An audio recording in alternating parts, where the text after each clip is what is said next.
नमस्कार दोस्तों, Indian ethos में एक बार फिर से आप सभी लोगों का स्वागत है। Welcome to Indian ethos.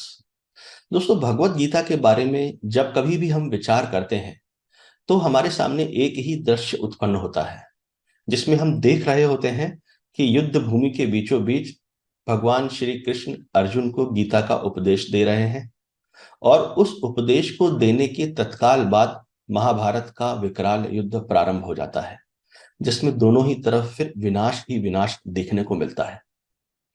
तो क्या भगवत गीता वायलेंस को प्रमोट करती है? इस Bhagavad Gita book of violence? दोस्तों, आज के इस एपिसोड में हम इसी बारे में चर्चा करेंगे। तो चलिए शुरू करते हैं।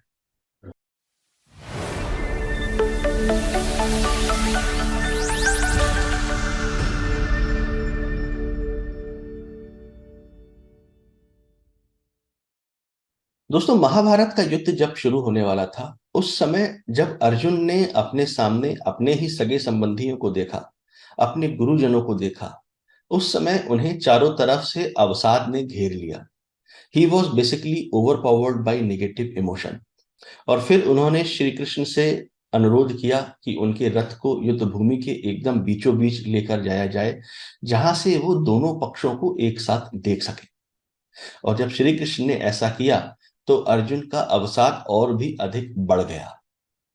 दोस्तों, मैंने अपने पिछले वीडियो में भी इस बारे में बात की थी। Those two things which stops a person to take action is basically grief and attachment. यहां भी अर्जुन ने जब दोनों तरफ से युद्ध भूमि के बीचों बीच जाकर अपने पक्षों को देखा, दोनों ही पक्षों में अपने ही लोगों को देखा, तो वो शोक से और भी अधिक ग्रस्त हो गए और इसी शोक ने उन्हें फिर एक्शन लेने से रोक दिया।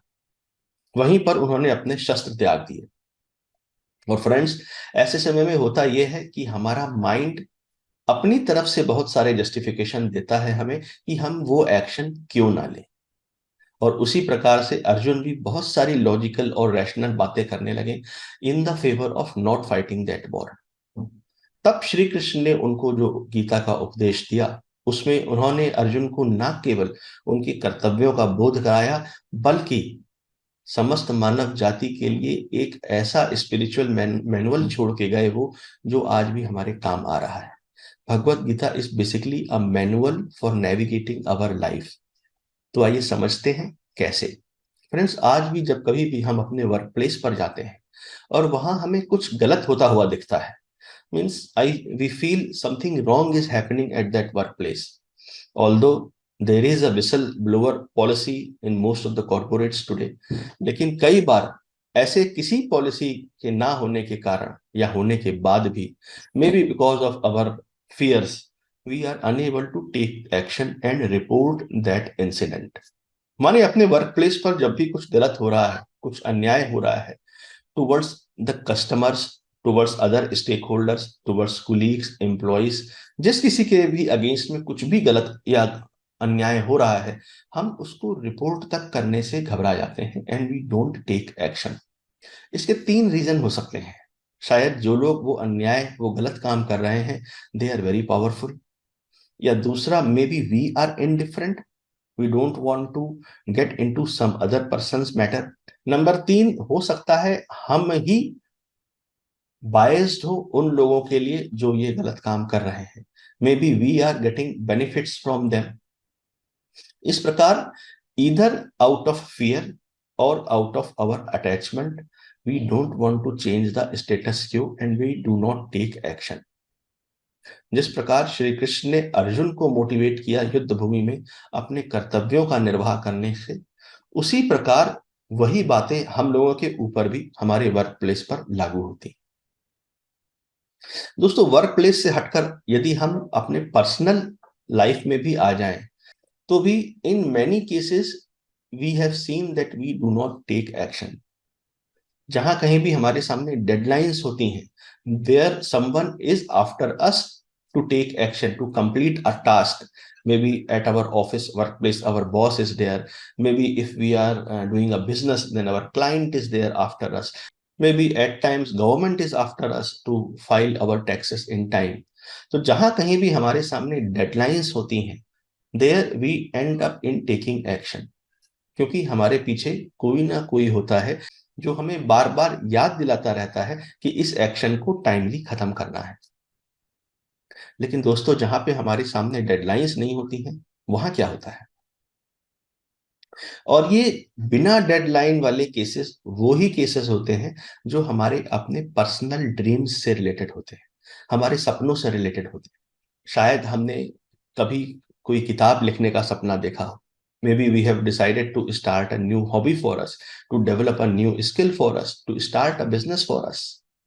ये वो सारे केसेस हैं जिसमें कोई भी डेडलाइन नहीं है, because no one is after us, and friends, no one will be after us for our own personal development. ये वो केसेस है जहां हमें खुद से डिसीजन लेने होते हैं, and still why we don't take decision, why we don't act, because somehow we don't want to change the status quo। यहाँ पे फिर से मैं वही बात दोहराऊंगा, इधर बिकॉज ऑफ अवर सोरो ग्रीफ और बिकॉज ऑफ अवर अटैचमेंट। या तो हम अपने कंफर्ट जोन्स में चले गए हैं, we don't want to come out of our comfort level. भगवान कृष्ण को भी मालूम था कि इस युद्ध को जीतने के लिए अर्जुन को एक प्रोसेस से होकर गुजरना होगा, अर्जुन को वो लड़ाई लड़नी ही होगी, and that process will be very painful. उसी प्रकार कई बार अपने सपनों को पूरा करने के लिए हमें भी जो एक्शन लेने होते हैं, those actions are basically very painful in nature, because many times we have to come out of our comfort levels to do that job. Secondly, we are afraid of the end result. We have fear of failure in our mind.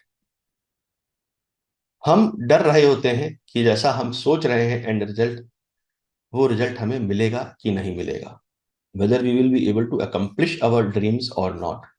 In this case, basically, we are attached to the end result, and we feel we want to be sure of our end result, and then only we want to take action. ये ऐसा ही है जैसे अपने घर से निकलने से पहले we want to make sure कि हमारे रास्ते में जितनी भी ट्रैफिक लाइट्स होंगी वो सब ग्रीन हो जाएंगी, उसके बाद हम अपने घर से निकलेंगे, so that there are no obstacles on the way. So when we are attached to the end result, then also we are unable to take action. तीसरा रीजन है हम क्यों नहीं एक्शन लेते, even for our personal dreams, maybe in our current life only we are struggling hard, and because we are struggling hard, we are basically not in right frame of mind to do any developmental work. Arjun भी उस समय ही was also not in right frame of mind, और वो जिस प्रकार की बातें उस समय कर रहे थे वो बातें उन्हें रैशनल और लॉजिकल लग रही थी, but they were actually not rational, और श्री कृष्ण ने अर्जुन को उनके कर्तव्यों का बोध कराया। ये ऐसा ही है जब कभी भी हम शमशान घाट जाते हैं किसी की मृत्यु होने पर, और वहां अपने चारों तरफ हम जब वो जलती हुई चिताएं देखते हैं, लोगों के रोते हुए चेहरे देखते हैं, उस समय हमें कुछ क्षणों के लिए ही सही, लेकिन एक वैराग्य उत्पन्न होता है कि जीवन क्या है, जीवन क्षण भंगुर है, कुछ नहीं रखा इन भौतिक चीजों में। इस प्रकार के वैराग्य को जो शमशान में जाकर उत्पन्न होता है और शमशान से बाहर आते ही शाम तक चला भी जाता है, इस प्रकार के वैराग्य को हम बोलते हैं मरकट वैराग्य, जो कि क्षण भर के लिए होता है, because we are basically influenced by the conditions around us. हमारे आसपास के दृश्यों को देखकर हमारा मन इतना प्रभावित हो जाता है कि हम फिर अपने जीवन में चलने वाली जिम्मेदारियों से ही भागने लगते हैं, और ऊपरी तौर पर तो हमें ये लगता है कि हम अध्यात्म की तरफ जा रहे हैं, लेकिन असल में हम अपनी जिम्मेदारियों से, अपने कर्तव्यों से भाग रहे होते हैं। तो friends, Bhagavad Gita is not about violence, it is basically a life manual that teaches us equanimity to deal with diverse situations. In all kinds of situations, we should be with a right frame of mind, and we should be able to take right decision for us and for all the people around us.